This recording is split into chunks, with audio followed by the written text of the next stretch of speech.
వృత్తము సమాన జాలు రెండవ భాగం.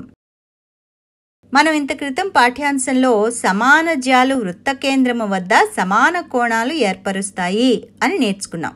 అంటే ఏబి మరియు సిడి జాల పొడవులు సమానమైతే యాంగిల్ ఏఓబి మరియు యాంగిల్ సిఓడి కోణములు సమానమవుతాయి. ఈ సిద్ధాంతం మరొక సిద్ధాంతానికి దారితీస్తుంది. అది ఏంటంటే సమాన జాలు వృత్త కేంద్రము నుంచి సమాన దూరంలో ఉంటాయి.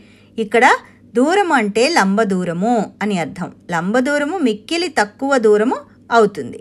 అంటే ఇప్పుడు మనం వృత్త కేంద్రం నుంచి జాలకు గల దూరం కనుక్కోవడానికి వృత్త కేంద్రము ఓ నుంచి ఏబి మరియు సిడి జాలకు లంబములు గీయాలి.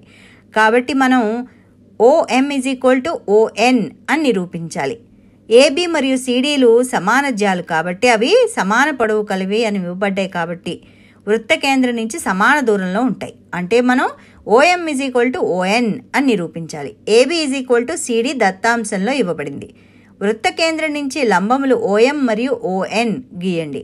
వృత్త కేంద్రం నుంచి జాకు గీయబడిన లంబము ఆ జాను సమద్విఖండన చేస్తుందని మనకి తెలుసు. కాబట్టి ఏఎం =1/2 ఏబి మరియు డిఎన్ =1/2 సిడి.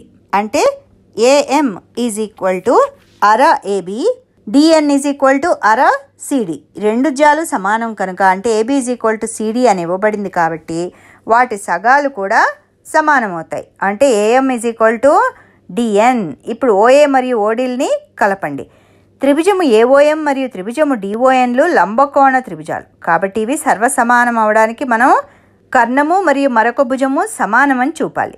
కర్ణాలు ఓఏ మరియు ఓడిలు ఒకే వృత్త వ్యాసార్థాలు కాబట్టి అవి సమానము. అంటే ఓఏ ఓడి మరియు ఏఎం డిఎన్.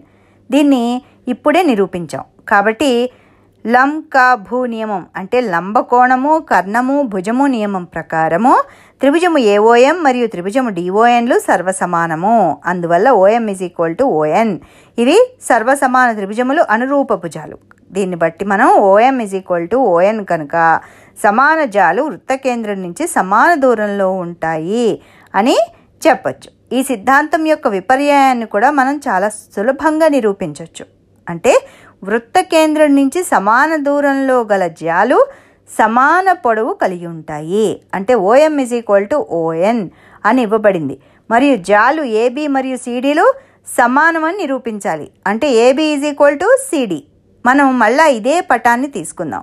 త్రిభుజం ఏఓఎం మరియు డిఓఎన్లలో కర్ణము ఓఏ మరియు ఓడిలు ఒకే వృత్త వ్యాసార్థాలు కనుక అవి సమానము. ఓఏ ఓడి మరియు ఓఎం ON. ఇది మనకి ఇవ్వబడింది ఎందుకంటే వృత్త కేంద్రం నుంచి సమాన దూరంలో గల జాలు. కాబట్టి లం కా భూ అంటే లంబకోణము కర్ణము భుజము నియమం ప్రకారము త్రిభుజము ఏఓఎం మరియు త్రిభుజం డిఓఎన్లు సర్వసమానం. అందువల్ల ఏఎం డిఎన్. సర్వసమాన త్రిభుజాల అనురూప భుజాలు. ఏఎం అనేది ఏబిలో సగభాగము మరియు డిఎన్ అనేది సిడిలో సగభాగము అని మనకి తెలుసు. ఎందుకంటే కేంద్రం నుంచి జాకు గీయబడిన లంబము ఆ జాను సమద్విఖండన చేస్తుంది కాబట్టి ఏబి మరియు సిడీలు సమానము. ఏబి సిడి అంటే వృత్త కేంద్రం నుంచి సమాన దూరంలో గల జాలు సమాన పొడవు కలిగి ఉంటాయి.